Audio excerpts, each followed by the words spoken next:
Donc là, je vous ai donné une feuille avec ce qu'on appelle les 10 sphères. On va y arriver tout de suite. Et on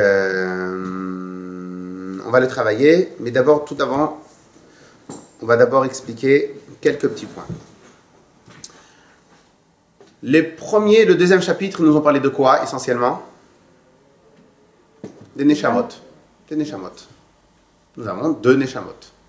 Nefesh achat, une âme, mitzad klipa vesitra achara, donc qui provient de la klipat noga, de l'écorce lumineuse. Donc ça, c'est la première âme. On avait parlé de la deuxième âme, qui était Nefesh Elokit, l'âme divine. D'accord? Ça a été les 2 points essentiels du premier chapitre, du deuxième chapitre. Bien évidemment, on a parlé dans le deuxième chapitre longuement pour expliquer comment chaque âme provient d'Akadosh Baruch Hu, directement. Alors qu'au final, on n'est pas tous les mêmes. Donc, on a expliqué longuement. Mais le principe, les points à retenir, c'est que nous avons 2 âmes. Une âme qui provient de Sitra, de la Klipat Noga, de l'écorce lumineuse. Ça, c'est l'âme animale chez le juif. Et l'âme divine qui provient d'Akadosh Baruch Hu directement. Très bien.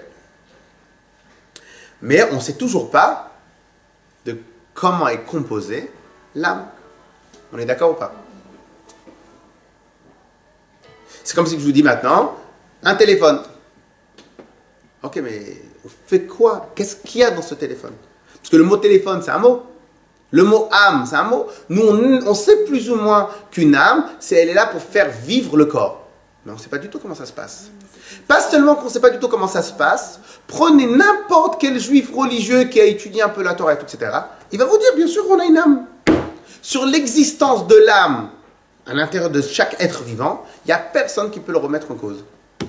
Même tout le monde va dire que même les animaux, ils ont une âme, que les juifs, ils ont une âme. Tout le monde est d'accord qu'on a une âme.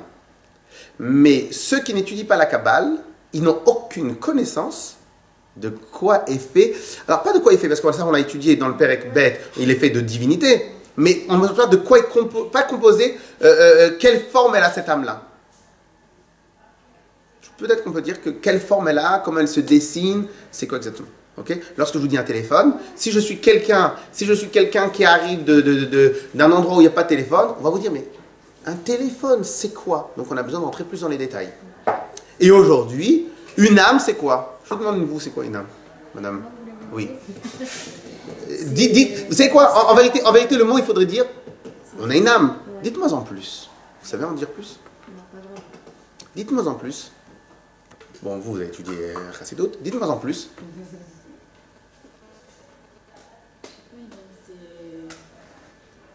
Spirituel. Spirituel, ok. Mais ça, on l'avait déjà vu dans le Perek Bet. Donc là, on va plus dans les détails. Compris? Très bien. Je l'avais déjà dit quand on avait étudié les premiers chapitres. À quoi ça nous sert de rentrer plus dans les détails? Alors, je vais quand même vous le répéter. En vérité, non. En vérité, tout simplement. Pour une raison toute simple. Si je sais comment marche un moteur d'une voiture, je connais tous les détails d'un moteur d'une voiture. Vous savez quoi? Vous me demandez une voiture, comment ça marche? Je vous dis qu'il y a un moteur, il y a de l'essence, il y a une clé, et on avance. Vous me demandez de réparer une voiture, mais je ne sais même pas qu'est-ce qu'ils vont faire. Ma tête, elle commence même pas, elle termine même pas. Je ne connais pas. Donc, pour pouvoir réparer une voiture, il faut connaître exactement tous les composants, à quoi ils servent, qu'est-ce qui se passe, c'est quoi ça, quel est son but, quel est son truc, etc., etc. Une fois que je connais exactement les composants, donc si maintenant il y a un problème, j'entends que dans la voiture, elle chauffe trop vite, donc si je sais que dans la voiture, il y a un liquide de refroidissement, il y a un système de refroidissement, je vais m'attaquer directement au système de refroidissement. Si ça ne marche pas, je vais passer à phase B. Mais pour pouvoir réparer, nous sommes dans l'obligation réelle de connaître exactement les tenants, les aboutissants. Le Tanya, le but du Tanya, c'est quoi? C'est de nous rendre autonomes dans notre système de réflexion pour le service de Dieu. Autonome. C'est-à-dire que quelqu'un qui étudie le Tanya comme il faut, et il le travaille aussi, il peut répondre à n'importe quelle question dans le service de Dieu. Il a la solution à tout. Vous savez pourquoi? Parce que qu'est-ce qui nous empêche d'avoir les solutions? Vous savez c'est quoi? Parce qu'on est ignorant. On est ignorant. Si maintenant je suis patron de société, j'ai un problème avec les chiffres. Je vais aller voir mon expert comptable. Pourquoi l'expert comptable il a la solution et pas moi? Parce que lui il connaît, moi non. Lui il connaît toutes les arcades, ou les arcanes, je sais pas comment on dit ça, du système. Il sait comment ça marche. Vous prenez quelqu'un que sa spécialité elle est dans la défiscalisation ou la fiscalité. Il connaît. Il connaît le système, il a les solutions. Donc en réalité, les solutions sont liées avec la connaissance. Lorsque maintenant j'ai un problème dans le service de Dieu, c'est quoi mon problème? Parce que je suis ignorant. Mais je ne sais même pas quand l'âme, c'est quoi? De quoi ça... Et est-ce qu'on peut servir Dieu sans l'âme? On ne peut pas. Donc si maintenant tu ne connais pas l'âme, tu ne connais pas c'est quoi le corps, tu ne sais pas à quoi il sert le corps, tu ne sais pas c'est quoi une mitzvah, tu ne sais pas c'est quoi les tzara, tu ne sais pas tout ça. Mais c'est normal que tu nages. C'est normal. Donc en vérité, les 12 premiers chapitres du Tanya, ils n'ont qu'un seul but. Après, on va rentrer dans les conseils réels. Les 12 premiers chapitres du Tanya ont qu'un seul but. Nous donner une connaissance du terrain. Nous donner une connaissance des outils que nous avons sous la main. Nous donner une connaissance de qu'est-ce qu'on a à travers la main. Si maintenant j'ai un outil en fer, je peux réparer quelque chose de dur. Si j'ai un outil en plastique, je ne peux pas réparer quelque chose de dur. Donc, si je n'ai pas une connaissance de ce que j'ai sous la main, je ne peux rien faire. Ça, c'est le but du Tanya. Et ça, c'est le but du Tanya. Et dans le Tanya, c'est le but des 12 premiers chapitres. Et on va expliquer en long et en large à quoi sert une mitzvah, c'est quoi une mitzvah, c'est quoi une avera, Dieu préserve, qu'est-ce qui se passe lorsqu'on fait une avera, etc. Et ça va, Besséder vers Darga. On va doucement, doucement. Le premier chapitre, c'est d'abord, qu'est-ce que tu as? Tu as une âme animale. Deuxième chapitre, tu as une deuxième âme divine. Maintenant, cette âme divine, dis-moi en plus. Ok? Très important ce que je dis, de toute façon je vais le répéter, ce principe-là qu'on doit connaître profondément les outils, les choses qu'on a sous la main pour pouvoir réparer. Si on ne connaît pas, on ne peut pas réparer. Vous me donnez à réparer un téléphone, je sais comment on utilise un téléphone. Vous me donnez à réparer un téléphone, je ne peux pas. Pourquoi je ne peux pas réparer un téléphone? Je ne sais pas comment ça marche un téléphone.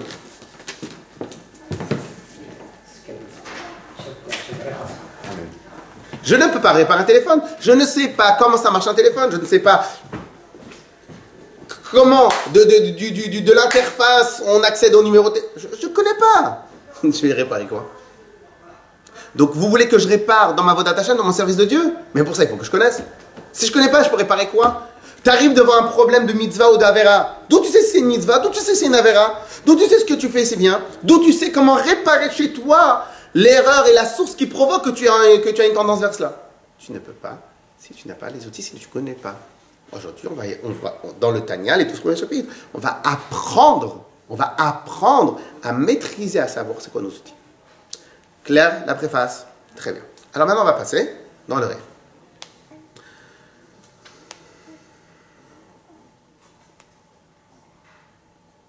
Alors, je vais faire une autre préface. Et ça prendra le temps que ça prendra. Si vous avez des questions, avec plaisir. On ne va pas rentrer directement dans le sujet. Ok? Alors d'abord, vous voyez le dessin que nous avons là.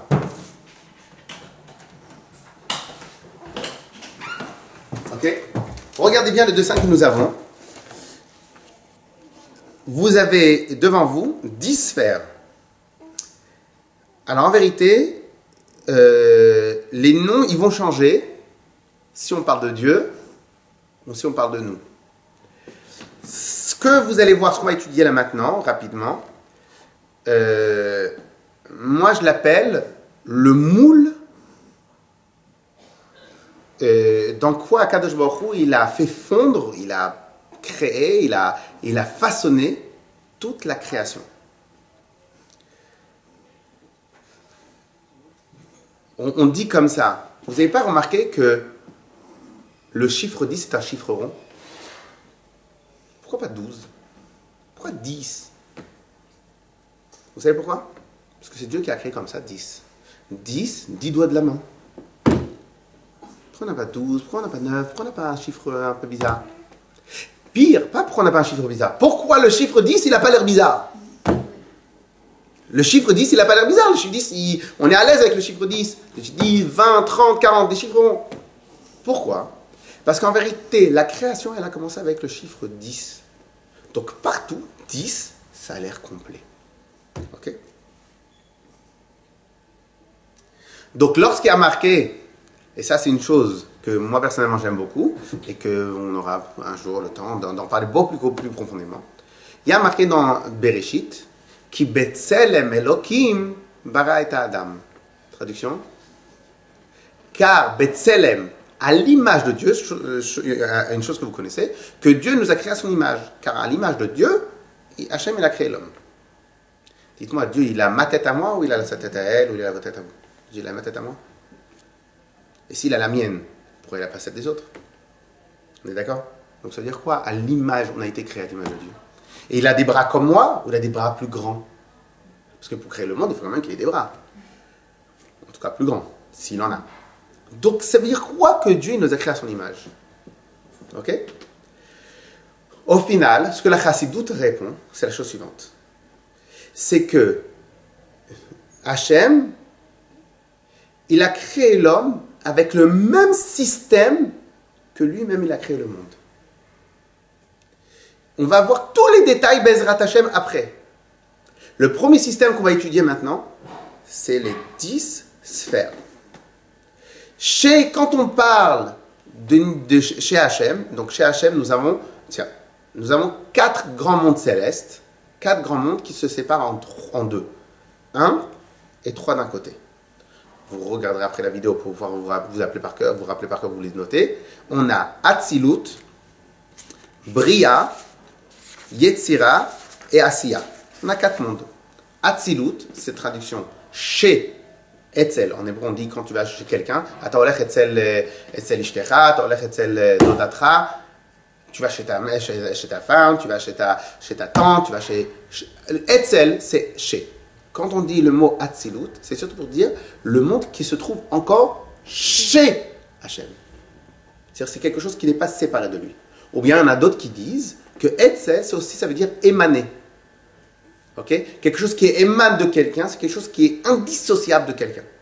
Okay? Lorsque quelqu'un il est triste, ça va sortir de son visage, ça va émaner de son visage la tristesse, la joie, les choses.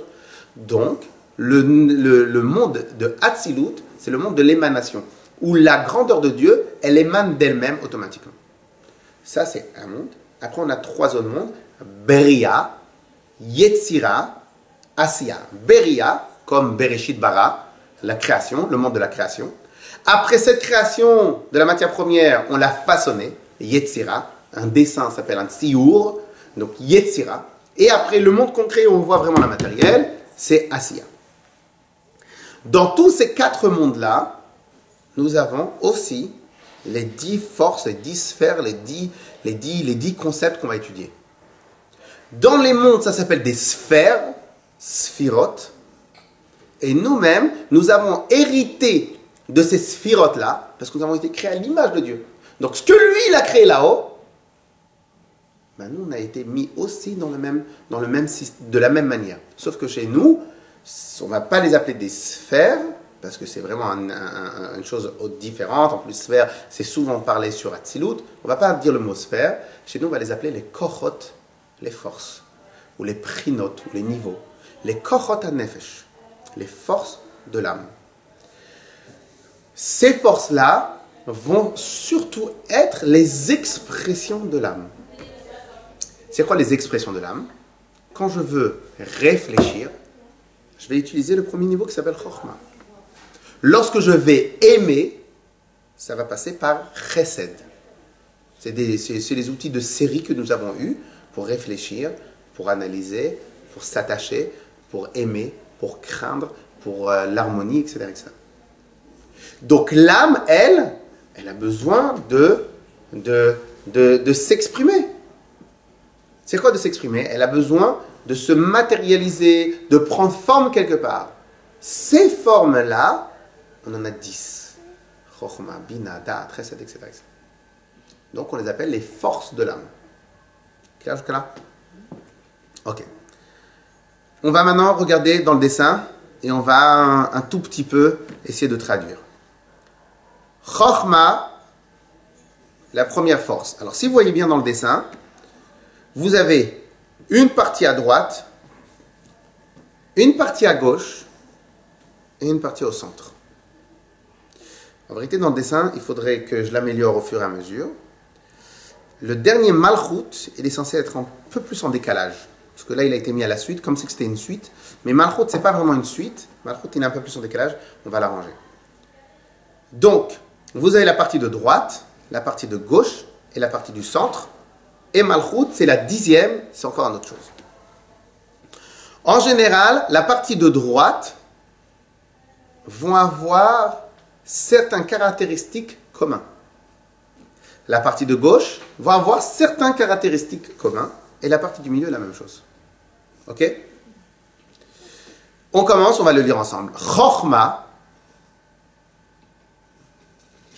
Chochma, ça va être la première force intellectuelle. On va l'appeler, moi je l'appelle la force de trouvaille. Quand moi je pense que les chercheurs, ils ont plus de chochma que de bina. Chochma, ça va être la force de recherche, la force de trouvaille. Ok? Bina, ça va être l'analyse.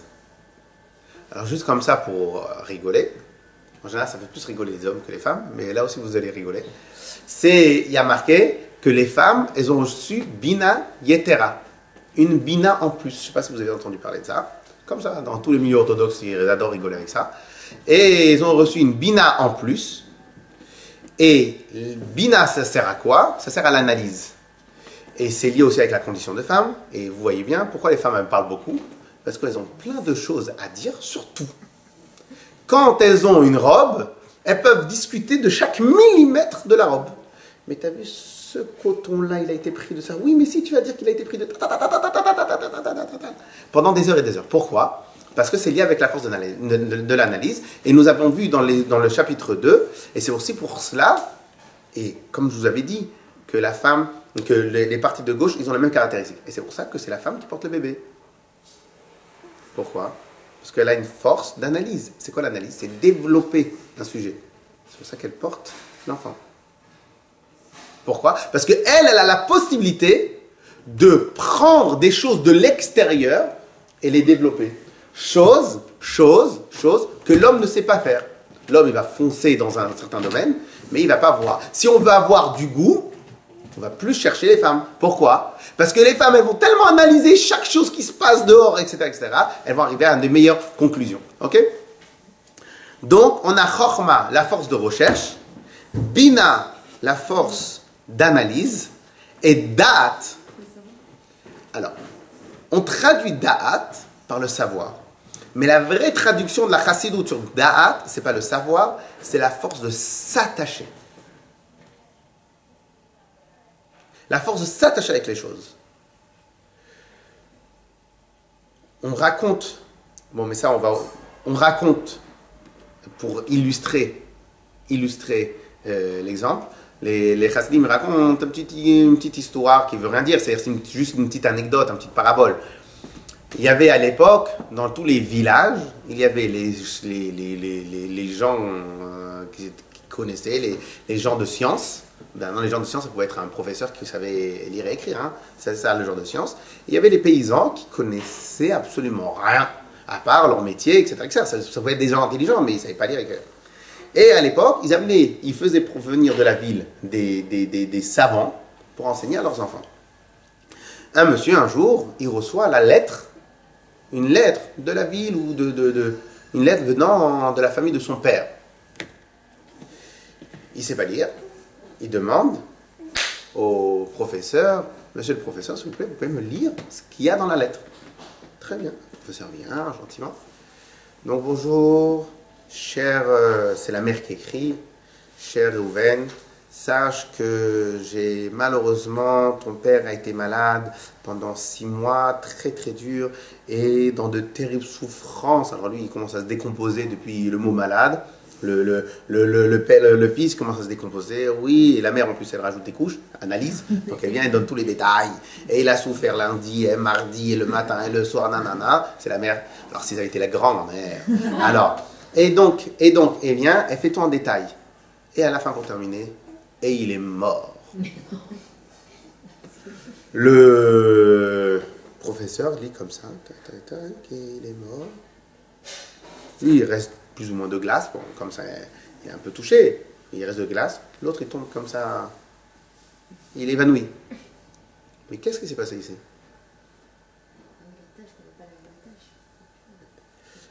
Le plus grand, celui qui avait plus de Chokhmah et Bina, c'était qui?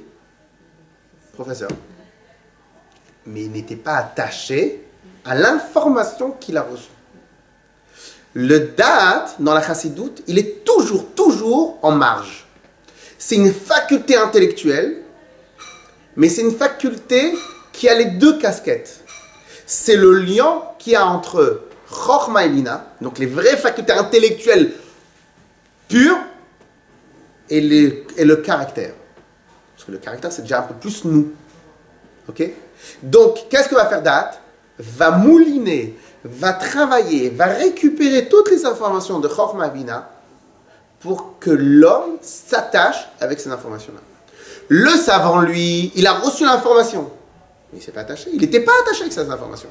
Donc, on voit bien qu'on peut avoir une Chokhmah, une Bina développée et complètement être attaché. Dieu préserve, comme ça on raconte encore chez Chassidim. Une fois, ils avaient attrapé un des philosophes de l'époque. Et ils l'ont attrapé, ses élèves, lui qui prônait les valeurs humaines, les valeurs raffinées, en train de faire des choses horribles. Ils ont demandé, mais maître, faites quoi là? Il fait là, c'est pas Aristote. C'est pas Aristote, c'est pas l'autre. Vous savez quoi, c'est pas? C'est pourquoi vous êtes séparés de votre savoir? Eh bien oui. Dans le savoir, je peux prôner les meilleures choses qui puissent exister sur Terre, mais mon être à moi, est-ce que moi je suis attaché avec mon enseignant, je suis attaché avec ce que je fais? C'est un autre monde. Je peux savoir que brûler un feu rouge, c'est important, c'est grave, mais je peux le brûler. Je peux savoir que parler bien, parler gentiment à quelqu'un, c'est important, mais je me comporte mal. Pourquoi? Je ne me suis pas attaché avec l'information. Okay? Ça, c'est Da'at. Ensuite, on va continuer. Chesed. Donc, si vous voulez marquer aussi les voyelles. Chesed. C'est en général, on va le traduire par bonté. On aura le temps de revenir dessus.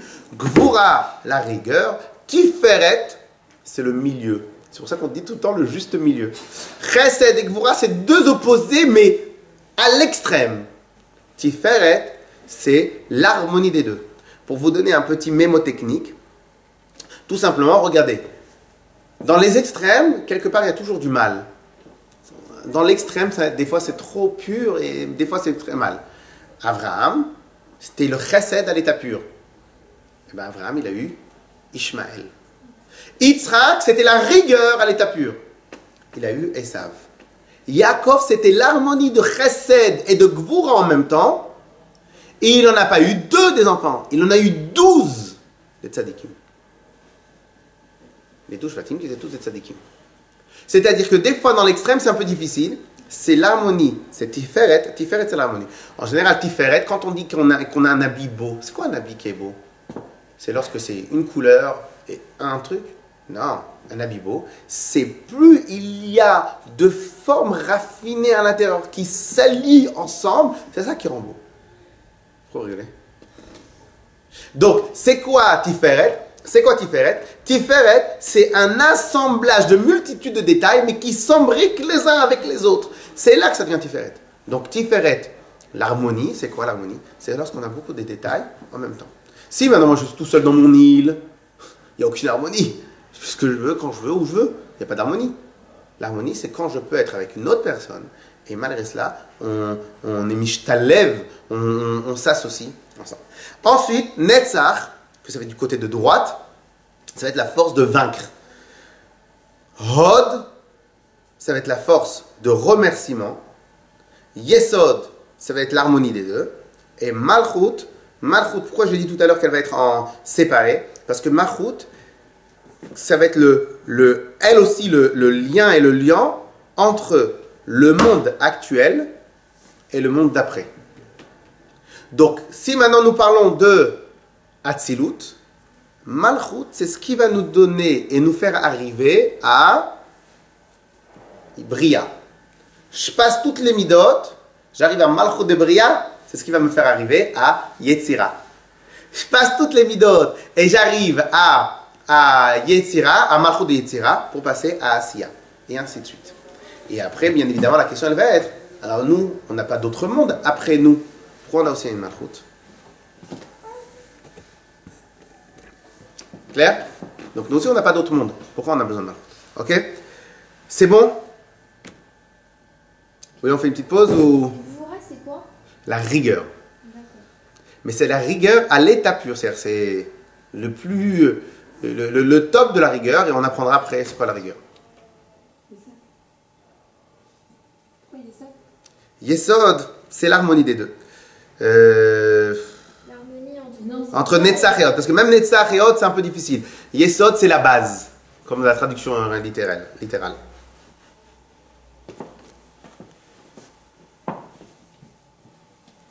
Alors sachez qu'on parle très souvent de Chesed, Gvura et Tiferet, très rarement de Netzach, Hod, Yesod. Pourquoi? Parce qu'en vérité, c'est surtout des affiliations, ou pas des affiliations, elles sortent, elles suivent Chesed, Gvura, Tiferet. Les grandes midot, c'est Chesed, Gvura, Tiferet, c'est les grandes tendances. Après, c'est des affiliations. C'est pour ça qu'on ne parle pas beaucoup de Netzach, Hod, Yesod. Clair le principe ou pas? C'est Malchut que j'ai pas très bien compris. Malchut, c'est le principe de royauté. Ok? Vous prenez l'exemple d'un roi. Est-ce qu'un roi, c'est lui qui réfléchit aux règles? Non, il a un parlement. Le roi, quoi? C'est quoi le roi? Asher Yavov, Asher Yetzel Ifnehem. Il vient, il prend le peuple, il bouge le peuple. C'est ça le roi. Mais c'est pas spécialement lui qui fait les audits, c'est pas spécialement lui qui fait les réflexions, c'est pas seulement. Lui, le roi, c'est celui qui fait bouger le peuple. Ici, Malchut, c'est ce qui fait avancer la personne. Donc une fois qu'il a terminé de tout réfléchir, après il faut aller dans l'action. Pour arriver dans l'action, on a besoin de Malchut. Donc Malchut, c'est la royauté, mais on verra, là tout de suite, on ne peut pas expliquer tout ce qui est sur Malchut. Il y a un livre entier du Rabbi Rachab, qui s'appelle Hemsher Tavresh Nuntet, je crois, qui parle essentiellement de Malchut, donc un livre entier. Donc on ne va pas dire ça en une seconde, mais le principe général, c'est ça. Ok? On est bon? Maintenant, fort de toutes ces préfaces-là, qu'allons-nous étudier dans le Perek Gimel, dans le 3e chapitre?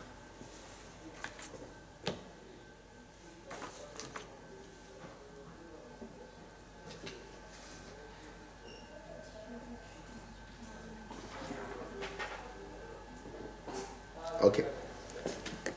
Là, on prend une pause ou c'est bon? On avance? Ok.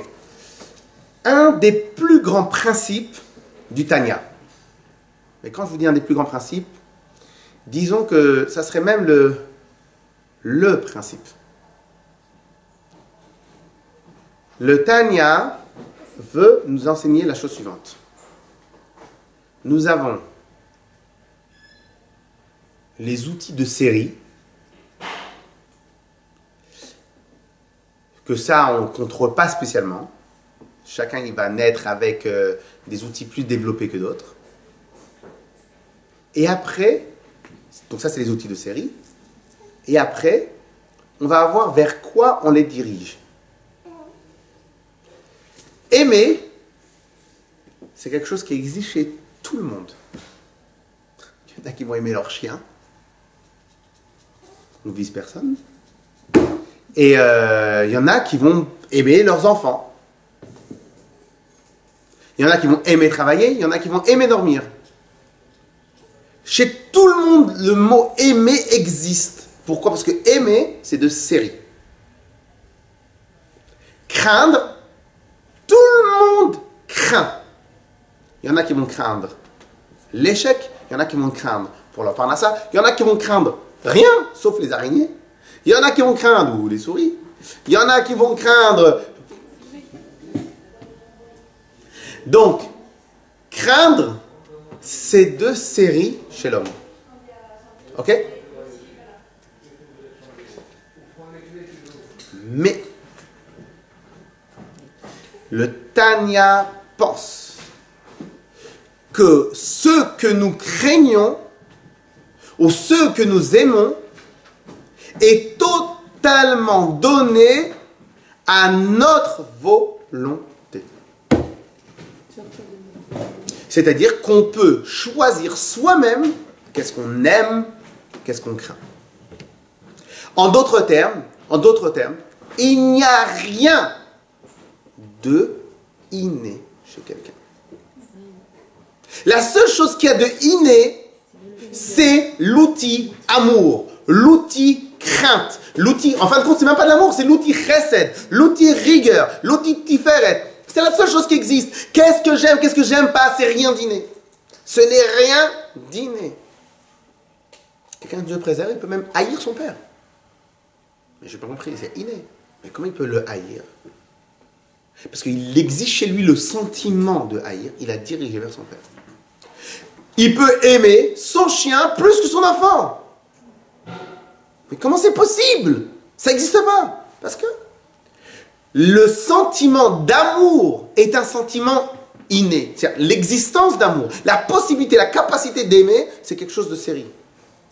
Vers quoi je le dirige? C'est un choix délibéré. En vérité, c'est faux. Parce que des fois, tellement on est nul qu'on ne sent pas que c'est délibéré. On croit qu'on est pris par la vague et donc au final, on pense que c'est sans faire exprès qu'on aime.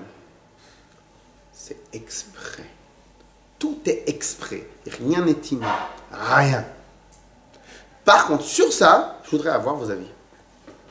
Rien n'est inné. Ça veut dire quoi? C'est-à-dire quoi? Que mes enfants, je les aime, mais c'est pas inné. J'ai fait un travail dessus. Quand quelqu'un il aime son mari, quand quelqu'un il va aimer son travail, alors quoi? Rien n'est inné. Mais pourtant on voit qu'il y a des gens qui sont artistes, il y a des gens qui sont ci, il y a des gens qui sont ça, etc. Quoi? Rien n'est inné. Et lorsque maintenant quelqu'un il n'arrive pas à aimer Dieu, alors quoi? Il peut aimer Dieu. Il peut craindre Dieu. Alors c'est à quoi rien n'est inné? Est-ce que vous avez votre avis sur la question? En d'autres termes, j'aimerais aller encore pire et vous embêter encore pire. En d'autres termes, sans faire exprès, vous avez décidé quoi aimer, quoi pas aimer. Mais en vérité, ça, vous ne le savez pas, ça. Mais ceux qui dépensent des milliards d'euros dans les pubs, dans le marketing et dans tout ça, eux, ils savent. Eux, ils le savent. Eux, ils le savent. La cigarette, c'est une des choses les plus pourries qui puissent exister sur Terre. Je veux savoir comment les gens ils sont partis pour aimer la cigarette. Le pire c'est quoi? C'est que le corps dit j'ai mal. La première fois que quand quelqu'un il mange quelque chose de goûteux, de savoureux, le corps il dit je vais vomir. Pourquoi? Parce que ça rentre dans la fluidité du corps, ça rentre en harmonie avec le corps. Quand quelqu'un il fait quelque chose qui va ça lui fait mal, c'est contre le corps. La première fois que quelqu'un prend une cigarette, c'était si on avait été créé pour fumer. Lorsque quelqu'un il avait pris une cigarette, il aurait dû faire quoi? C'est bon, c'est fait pour le corps. Qu'est-ce que les gens ils font quand ils fument? Ah, ils ont mal, après ils sont la tête qui tourne. Vous imaginez, c'est quoi si vous fumez une cigarette? Prenez un morceau de bois, allumez-le, il fait comme ça. Vous allez vous sentir mieux. Et comment la personne il a réussi à fumer? Parce que comme à l'époque, ils avaient dépensé des milliards pour faire croire aux hommes que fumer, ça c'était la classe. Donc, au final, ils ont réussi à leur rentrer dans leur tête l'amour de quelque chose qui était mauvais. Mais on a réussi. C'est-à-dire qu'on a réussi. C'est contre nature.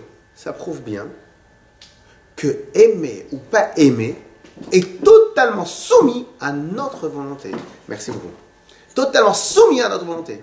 Et nous avons la possibilité d'aimer ce qu'on veut, ou de détester ce qu'on veut, de craindre ce qu'on veut, ou de vouloir ce qu'on veut. Peu importe les choses. Allez, je vous laisse parler un peu. Ça veut dire que même quand on tombe amoureuse, en fait, on choisit la personne. On la choisit à ce moment. Pourquoi on a du mal à se détacher alors? Parce que vous aimez? Ouais, après, allez, on aime. Ouais, comme Mais la cigarette. moi, j'ai pas la sensation d'avoir choisi d'aimer cette personne. J'ai pas dit, tiens, lui, je veux. Non, mais parce que tu apprends à le Si tu l'as connaître. choisi quand tu l'as rencontré, les gens.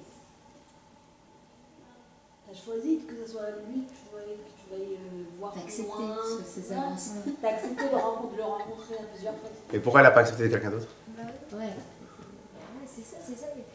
Surtout les enfants, parce que la cigarette, bon, c'est un peu quelque chose. Parce qu'on apprend à les connaître. Alors, les enfants, j'utilise toujours le mot enfant. En vérité, enfant, il y a deux niveaux dans les enfants. Quand Madame Torjman, elle aime sa petite Rana, elle croit qu'elle aime, mais elle n'aime pas sa fille. On aime les enfants quand ils grandissent, on n'aime pas les enfants quand ils sont très jeunes. C'est un sentiment. C'est un sentiment. C'est un sentiment bestial que vous croyez que ça s'appelle de l'amour, mais c'est pas de l'amour. L'amour, c'est autre chose. La pauvre personne. Mishkin. Non, on t'aime, Rana, t'inquiète pas, on t'aime. Allez. Alors maintenant, donc, pourquoi, au final, vous dites que, au final, c'est Dafka à lui qu'elle a choisi d'écouter. Ouais. Donc on voit bien que c'était inné. Pourquoi on dit que c'est pas inné?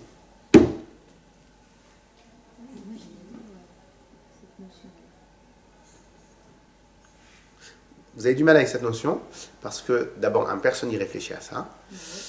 Et surtout, les gens ne veulent pas réfléchir à ça. Parce que ça leur fait peur.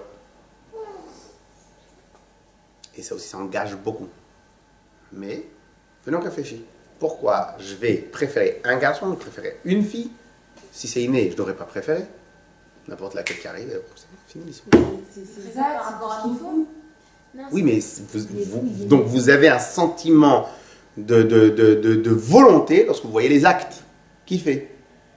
Ce sentiment de volonté, il a été créé ou il est inné chez vous? Ce sentiment de bien-être, que c'est en harmonie, que ça vous complète, c'est un sentiment inné ou un sentiment travaillé? Moi je dis que c'est créé, maintenant vous dites que c'est inné. La sensation que c'est inné, qu'on aime. Alors, comment vous expliquez? Je sais pas, c'est ce qui nous arrive dans la vie qui nous dirige sur un chemin, je sais pas, c'est tout ce qui... C'est pas mal, ça m'en sait.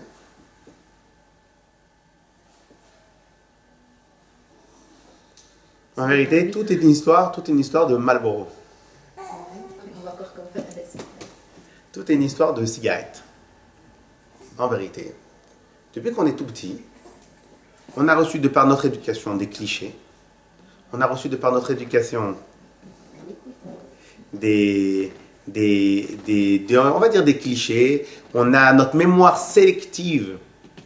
Elle a aimé certaines choses, elle a détesté certaines choses. Ensuite, elle s'est auto-alimentée. Si maintenant, je vous dis, pensez qu'à rouge. Rouge, ferme les yeux, rouge. Trouvez-moi toutes les choses qui y a rouge dans la pièce. Vous allez trouver 10 choses. Si je vous dis, pensez-moi bleu, vous allez me trouver du bleu, même s'il n'y en a pas. Ok? Pourtant, quand on vit comme ça, on ne fait pas attention aux couleurs, ça passe. Pourquoi? Parce que lorsque je me focalise sur quelque chose, je m'auto-alimente. Donc si j'ai reçu de mon père le principe de se lever très tôt, quelque part, je ne vais pas pouvoir supporter quelqu'un qui ne se lève pas tôt. Ça va me déranger, ça ne va pas être en harmonie avec moi-même. Qui s'emmagasinent comme ça. Alors, ces principes-là, ils se sont emmagasinés. Jusqu'à que ça a formé chez nous, je ne dirais pas une dépendance, mais un réel sentiment. De la même manière, je vais craindre. Imaginons maintenant que j'ai reçu de mes parents la crainte de la parnassa. Et bien, toute ma vie, une des choses que je vais craindre le plus au monde, c'est la parnassa. Je vais avoir, je ne vais pas avoir, je vais pouvoir acheter, je vais avoir le manque, pas le manque. Ça va m'occuper mon esprit. Ça peut se changer, ça? Ben, si c'est pas inné, ça peut se changer. C'est ça l'avantage. Remarque, c'est vrai que même un sentiment, on peut oublier quelqu'un.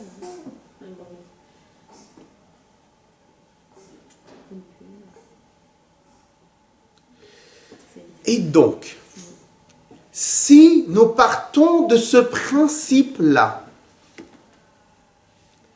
cela veut dire, de facto, que je m'autorise à aimer qui je veux. Si c'est inné, je ne suis pas libre de mon destin. Si c'est pas inné, je suis libre d'aimer qui je veux. Je suis libre de craindre qui je veux. Je suis libre de vouloir ce que je veux. Même si de manière innée, je ne l'ai pas. Pourquoi? Parce que même ce qui est inné en moi Il y a eu un processus qui me l'a mis, qui me l'a intégré dans ma tête jusqu'à ce que j'ai eu des volontés particulières vis-à-vis de cette chose-là. Donc, je peux choisir ce que je vais aimer, qui je vais aimer, qu'est-ce que je vais aimer. Plus que ça, parce qu'on peut même... On influence énormément nos enfants alors, dans tout ce qu'on... Le travail de l'éducation, c'est ça. Alors maintenant, les bons parents, quelle va être la différence entre les bons parents, entre guillemets, du présent, tous les les parents sont toujours bien, mais quelle va être la différence entre les parents qui réfléchissent bien et les parents qui réfléchissent mal? Les parents qui réfléchissent mal, ils vont vouloir faire aimer à leurs enfants ce qu'ils aiment eux-mêmes. Mais en réalité, c'est pas ça qu'ils vont faire. L'enfant, il faut le construire pour qu'il puisse se diriger tout seul. Ok? Donc, ok. Mais nous, on influence sur nos enfants, c'est ça notre job. Parce que moi, je n'ai pas envie que mes enfants, ils aiment se lever tard le matin. Je veux que mes enfants, ils aiment se lever tôt le matin. Donc, de par mon travail, de par ma présence, de par mon truc, etc., je vais leur apprendre des choses. Mais c'est évident, on ne laisse pas les enfants se livrer à eux-mêmes. Parce que même s'ils vont se livrer à eux-mêmes, quelque part, de par leur nature, ils vont aimer certaines choses ou pas. Donc, leur mémoire, elle va sélectionner certaines choses. Mais nous, on est obligé de les aider. Ok? Très bien. Donc, cela veut dire que si le matin je dis Ve'ahavta et Hashem Elokecha, je t'ordonne, parce que c'est un ordre, c'est une mitzvah tassée, je t'ordonne d'aimer Hashem ton Dieu. Attends, mais c'est inné l'amour, ou je t'aime pas. Faux, c'est pas inné. Je peux décider aujourd'hui d'aimer Dieu. Je peux décider aujourd'hui de craindre Dieu, ou je peux décider d'aller aimer le foot. Je peux décider d'aller aimer les pizzas, je peux décider de craindre la parnassa ou de craindre tout Akadosh Baruch Hu. Ok? Très bien. Tout le problème, il est, comment on fait? Maintenant qu'on a compris ça, tout le problème, il est, comment on fait? Donc, vous savez comment on fait? Vous allez reprendre le dessin. Si vous avez un stylo, comme ça, vous l'avez clair dans la tête une bonne fois pour toutes. Vous tracez en dessous les trois premières. Vous faites un tracé en dessous les trois premières. Donc, ça doit englober Chochma, Bina et Da'at. Donc, vous faites le tracé, Chochma, vous descendez Da'at, vous remontez à Bina. Donc, oui, c'est juste passer en dessous Da'at. C'est ça l'essentiel. Passer en dessous Da'at. Vous devez séparer Chochma Bina Da'at de Chesed Gvura Tiferet. Netzach Od Yesod Malchut.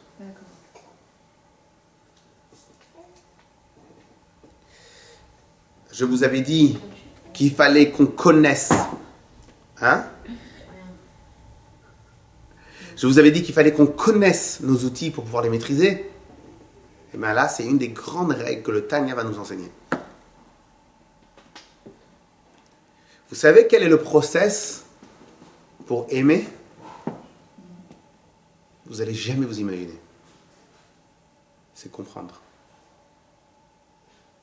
La formule sine qua non, si on va faire une formule pour arriver à aimer, la formule serait Chochma plus Bina fois Da'at est égal à Chesed. Ou bien, si je veux craindre, Chochma plus Bina fois Da'at est égal à Gvura. L'harmonie des deux. Chochma plus Bina fois Da'at est égal à Tiferet.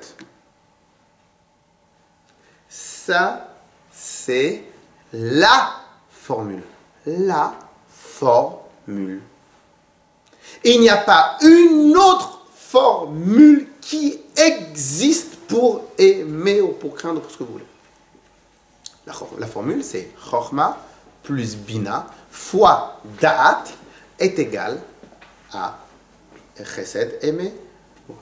Alors j'ai un doute, hein, c'est maintenant que je viens de faire fois. Alors j'ai un doute si on doit mettre Chochma plus Bina fois Da'at ou plus Da'at. J'ai un doute. C'est possible que ce soit fois, c'est possible que ce soit plus. Choisissez ce que vous voulez. J'ai pas plus de certitude sur la question. Donc on peut très bien dire Chochma plus Bina plus Da'at est égal à Chesed, est égal à Gvura, est égal à Tiferet. Donc Chesed c'est aimer, Gvura c'est craindre, et Tiferet c'est l'harmonie des deux. Chochma ou plus d'At, c'est Chesed. est égal à Chesed, ou bien est égal à Gvura, ou bien est égal à Tiferet. Alors après je vais expliquer, mais comment la même formule elle peut nous donner plusieurs sentiments différents. Oui, c'est après. Ok? Mais la formule, c'est-à-dire, vous allez aller voir tous les psychologues de la Terre, tous les scientifiques de la Terre, tous les gens qui existent sur la Terre, ils ne vous donneront aucune autre formule que celle-là.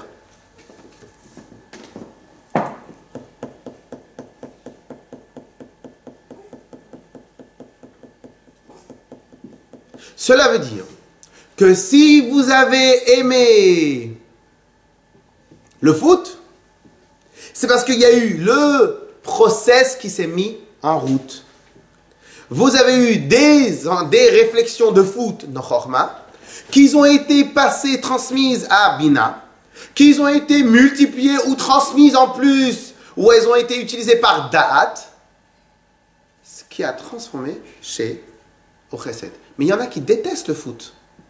Les grands fans de rugby, ils haïssent le foot. Ils vont peut-être parler qu'il y a plus d'individualisme dans le foot. C'est pas raffiné. Le rugby, ça a l'air plus bestial, mais c'est un peu plus raffiné. Moi, personnellement, je parle de rugby. Et il y en a qui vont dire, mais tout ça, c'est nul. Les arts martiaux, peut-être, c'est mieux. Mais tout ça, c'est nul. C'est l'artiste. C'est l'art qui est mieux. Évidemment. Mais quelqu'un va rester sur le foot. Quelqu'un, il peut avoir Chorma Bina Da'at et aimer le foot. Ou il y en a qui vont avoir Chorma Bina Da'at et détester le foot. Pourquoi? Et ça va être la réponse à mademoiselle. Tout simplement, va être la différence sur quoi j'ai réfléchi. Si j'ai analysé la nullité du foot, donc je vais trouver l'élément nul pour le foot, je vais l'analyser, donc je vais le décortiquer, je vais me l'agrandir, il va devenir un panneau publicitaire dans ma tête. Et chaque panneau, il y a une ligne. Pourquoi et le comment de la nullité du foot. Je vais le travailler dans ma tête, je vais me le mouliner à travers date, jusqu'à ce que je vais m'attacher avec cette information. Mais comme l'information elle-même, c'était quoi? C'était une information qui traitait de la nullité du foot. Donc, elle va engendrer, elle va créer, elle va produire, elle va engendrer l'horreur du foot, le détestage du foot. Si maintenant dans le foot, la réflexion que je vais avoir c'est « Oh là là, ça c'est un sport d'équipe ». Oh, ça peut se jouer avec n'importe qui, ça se peut jouer avec n'importe quoi, avec une balle, avec une canette. En plus, il y a un sentiment de fraternité, de fair play, nanana, ce que vous voulez, que je ne tiens pas de ça du tout, etc., etc. Donc vous allez avoir le même process, trouvaille de l'élément qu'on trouve de bien, l'analyse de l'élément qu'on trouve de bien, mouliner, on va se l'attacher, on va se le transformer, on va se l'approprier. Une fois qu'on va l'approprier, ouais. Au Bet Rabad, à chaque fois que je veux charrier les hommes, je leur dis comme ça, vous croyez que vous aimez le foot? Tout ça c'est du mytho. Il suffit que la planète foot, elle s'arrête pendant 2 semaines.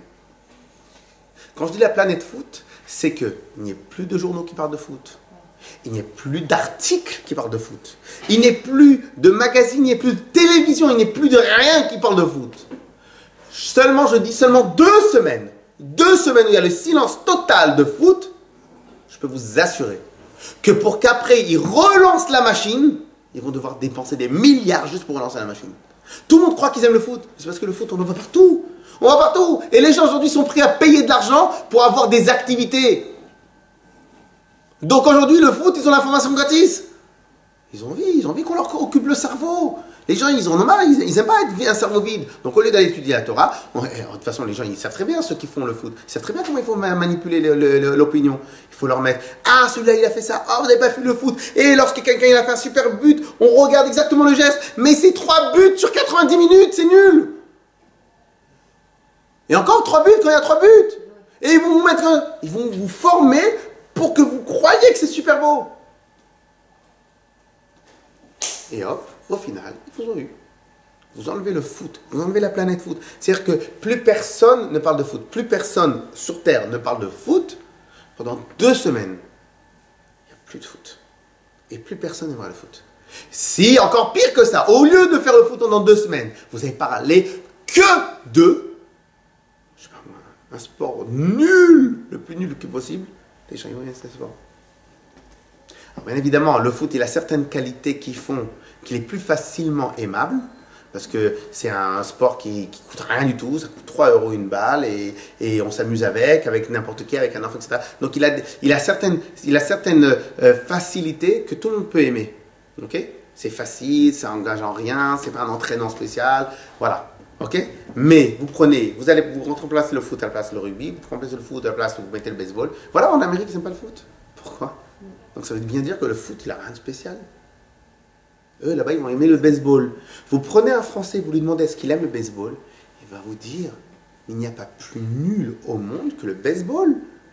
Et il dépense des milliards là-bas. Pourquoi il dépense des milliards? Parce que c'est le système. Les gens, quand ils regardent le baseball à la télé, ils se rappellent quand ils étaient jeunes à l'école, ils font le baseball, et ils pensent que l'autre, c'est comme lui quand il était jeune, nanana, plein de trucs. Mais en vérité, vous voyez bien que si le foot, il était intrinsèquement bien, on n'aurait pas besoin. Dans les autres pays, ils auraient aimé le foot. On voit bien que c'est pas vrai.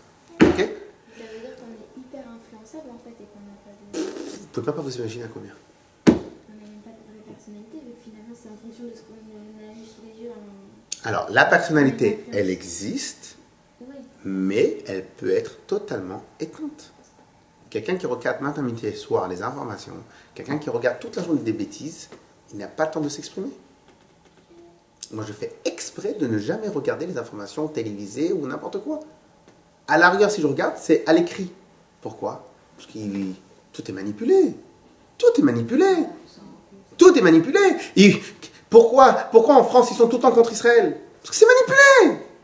Quand tu regardes une image, ils l'ont travaillé pour que justement, ils vous touchent. C'est fini l'histoire. Donc au final, pour garder ma liberté de réfléchir, d'analyse, je ne peux pas me laisser influencer par les gens. J'ai besoin moi-même de réfléchir. Donc automatiquement, je vais m'éloigner de tout cela. Je vais lire. Lire, on ne m'oblige pas. Lire, j'ai quand même un minimum de distance vis-à-vis de l'information. Donc je peux réfléchir. Ok?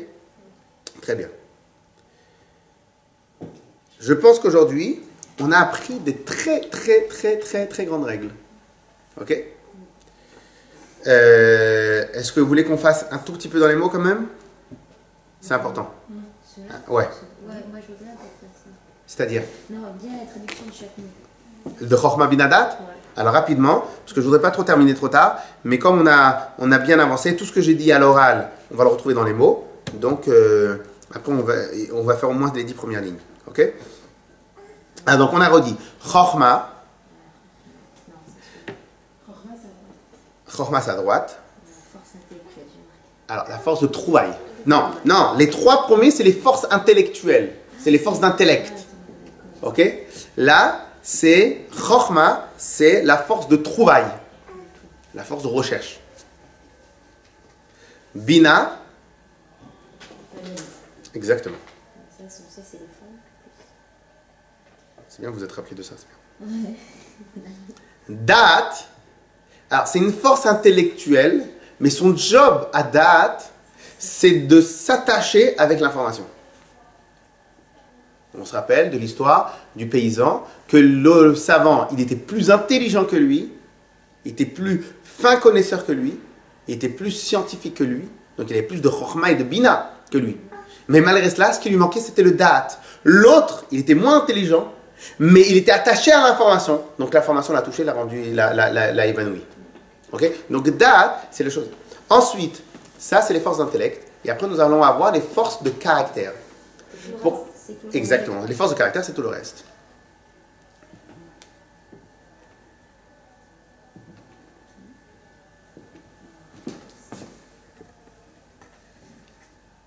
Et on a tous exactement le même pourcentage de chacun Non, justement, non.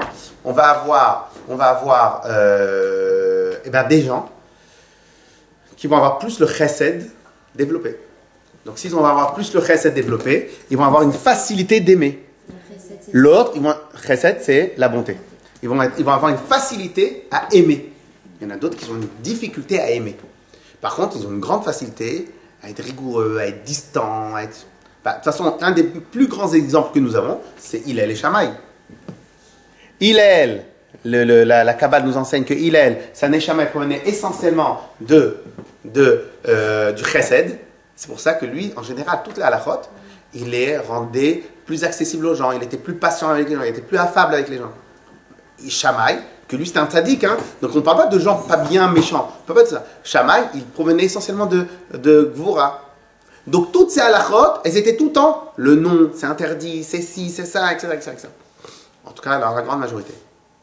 Okay. Donc là, on ne parle pas de gentil ou de méchant, on parle de composition de la personne. Ok? Mais c'est où, quand on dit détester, par exemple, on n'aime pas, qu'on n'aime pas. C'est rigueur, c'est Gvura. Ok? Donc chesed, ça va être la bonté. La montée, aller vers l'autre, mais on aura le temps de travailler en profondeur toutes ces choses-là. Gvura, c'est la rigueur. Tiferet, c'est l'harmonie des deux. Ok, c'est l'alliage des deux. Netzach, la force de vaincre. Hod, c'est la force de remerciement. Contemplation, remerciement. Yesod, c'est l'alliage des deux. Je ne pourrais pas vous donner plus de détails. Et normalement, dans le prochain dessin, si je veux, on va essayer de l'arranger. Le Malchut, il est censé être un peu en retrait, en tout cas un peu séparé. Et Malchut, c'est la force de royauté. Malchut, comment on dit un roi? Melech. Eh oui, tout dépend de l'éducation. Vous voyez? Ok? Donc, c'est Melech, un roi. Ou Melech. Melech. Et clair? Et donc, ça, c'est les 10 forces. On peut faire dans les mots maintenant? Vous voulez? Hein? On y va. Perek Gimel, 3e chapitre.